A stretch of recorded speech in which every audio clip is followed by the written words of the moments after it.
Hey, Pastor Jason here, and I want to talk to you guys today about casting vision that sticks.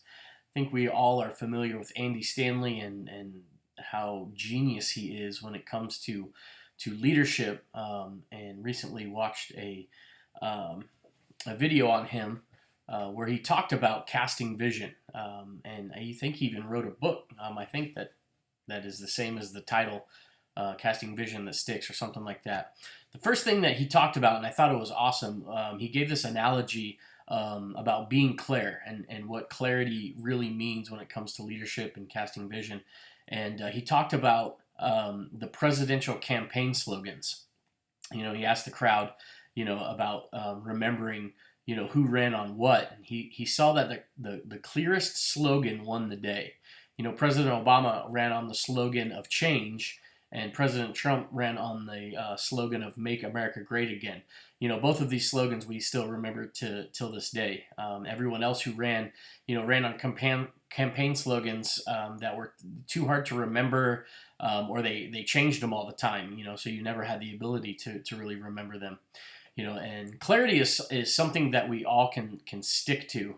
Andy talks about it being magnetic. I really like that. He states that a vision is a mental picture of what could be, fueled by conviction of it should be, of how it should be, or in a smaller term would be a preferred future. When you think about that, it seems pretty easy to come up with a vision.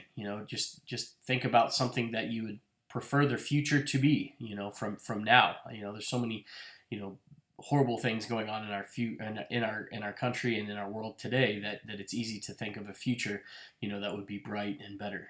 We desire a better future not only for us but for our kids and our grandkids.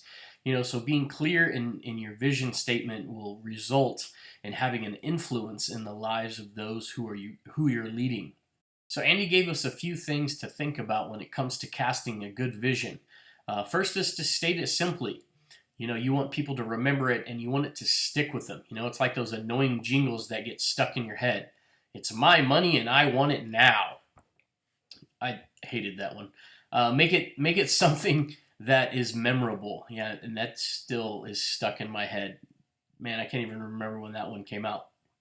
Another thing to take into consideration is to cast it convincingly.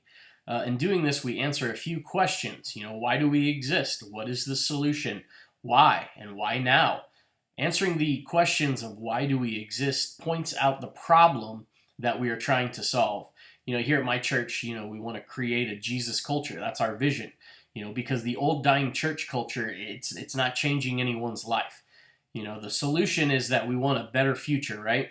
And we believe creating a Jesus culture does that. It has to be now if we're going to change the next generation.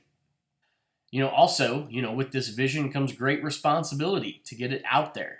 My pastor likes to tell us that we need to drip vision, meaning that change needs to come, but it needs to come at a slow pace so it's not to freak anyone out. We want vision to stick, so it needs to drip pretty regularly, but be careful in some situations because change isn't always accepted with open arms. Else that Andy talked about was celebrating wins. Setting up a system that celebrates these wins is only going to benefit your organization. What we celebrate is repeated. We love to baptize people, and it's fulfilling the Great Commission. So celebrating those baptisms, maybe in a larger way than just a hand clap and a T-shirt, would help see us, maybe have more people make that choice to be baptized. Just make sure you're teaching everyone the reason why we get baptized. The last thing you want is everybody to sign up for baptism and then nobody really knows why. It's kind of a irrelevant baptism then. So next we talk about the vision and how it needs to be a part of us, our everyday life and not just at the workplace. He made the statement that living out the vision makes you a leader worth following. I love that. I really like how being a Christ follower, it pushes me to really cast that vision no matter where I'm at, everywhere I go. The need for a Jesus culture is there and it's seen. The last thing that I want to go over with you is launching new initiatives. Andy told us that this is a great way to refocus vision. Every so often, plan out something that is going to bring everyone back to that main vision. For us, it's pretty easy, having that vision of creating Jesus culture. We can plan a community outreach, volunteer to man the concession stands at a football game, really anything that gets us out in the community, or brings people into the church, where they can experience that Jesus culture and not that church culture. So I hope this has been helpful for you and your team. And now, when you get started with the process of creating a vision or casting a vision, you'll have a little roadmap to help get you through it. Thanks for hanging out with me. Have a great day.